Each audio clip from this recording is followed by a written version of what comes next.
Hi guys, welcome back to Sonu Kumar Productions, and this is Ankita. So today we're just gonna talk about books.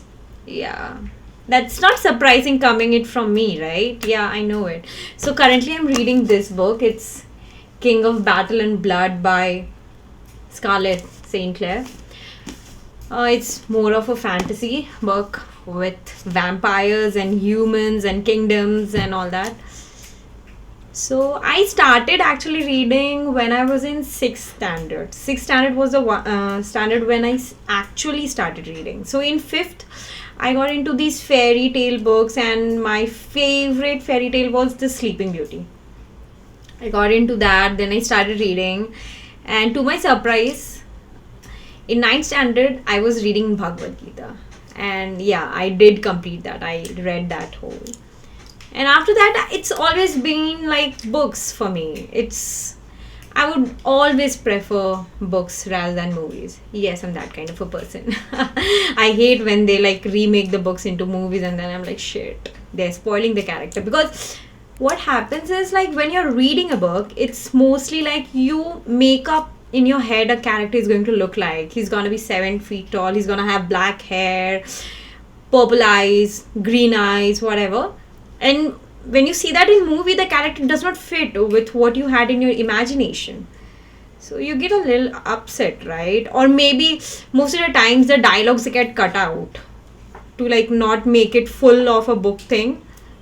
Or maybe the situations, the environment that you created in your head, the scenario, basically the whole world that you have created in your head for that particular book, it's different. The plot is extremely different, so it kinds of upset people, and that's the basic reason why book nerds do not like when movies are made. There are like rare movies like Harry Potter.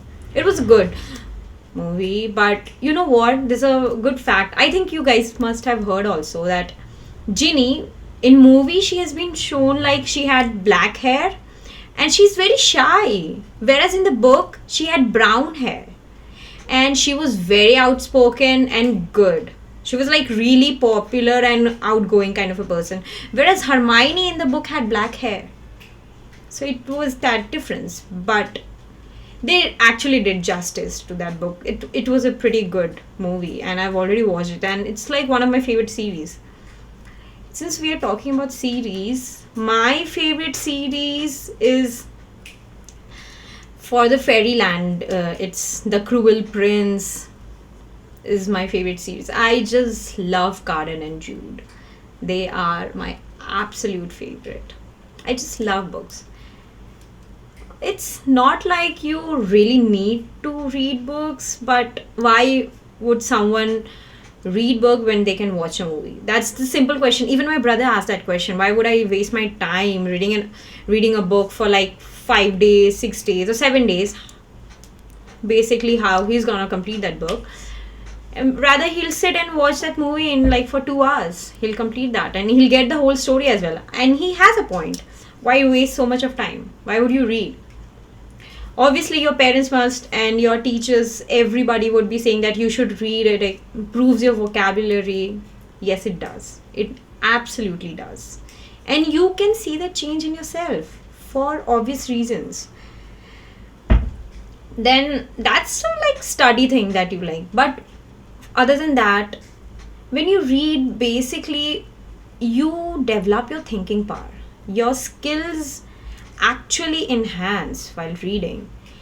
Just imagine if I say, like, just there's a green grass, mountains, clouds. See, it gets built up in your head, right? And if the same thing you read in a book, you develop it in your head. So it's like you are creating your own world, like bit by bit. If they describes a man that he was wearing a cape, he had long legs, shoulder length hair, black. So you imagine.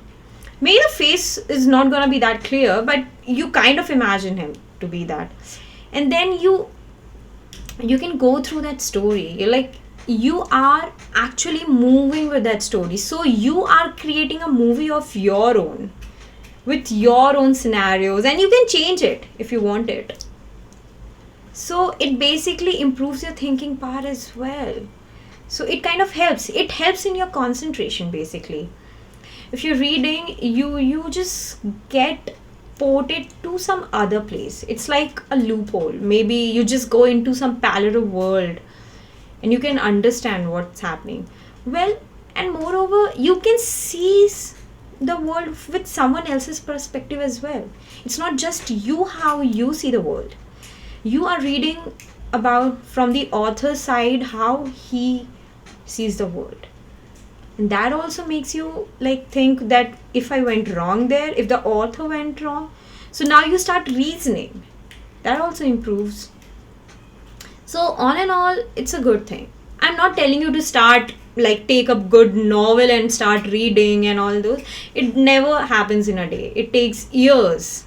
And for some people, they never do it in life. They read just some poem, short stories, self-help book, and that's all. And not everyone has to read that, obviously. All you need to know is first you need to experiment. You cannot just go choosy with whatever people say. No, read classics, read mystery books, read fiction, non-fiction, autobiography. Some people say that, like read self-help book and all that. No, I'm sorry. It's basically on you. You need to choose which is your type. Conclude. That's how we're gonna do, right? So you need to experiment and take small short poems, short stories, and you'll find out about things that you never knew. You'll get to know yourself better. So all in all, I believe that people who have literally never read should sometime take some time, read a chapter, maybe a page, maybe one poem. You'll see the miracle happen. That's all. And yeah, that's all I've been seeing in my life since I was in 6th standard. I take it with a pride. I wear it on my sleeves. So till then, so that was the only thing I wanted to discuss with you guys. If you have never read a book, you should try it. Like once in your life. You'll live more than one life, for sure. Okay then. Bye guys. Adios. Take care. Namaste.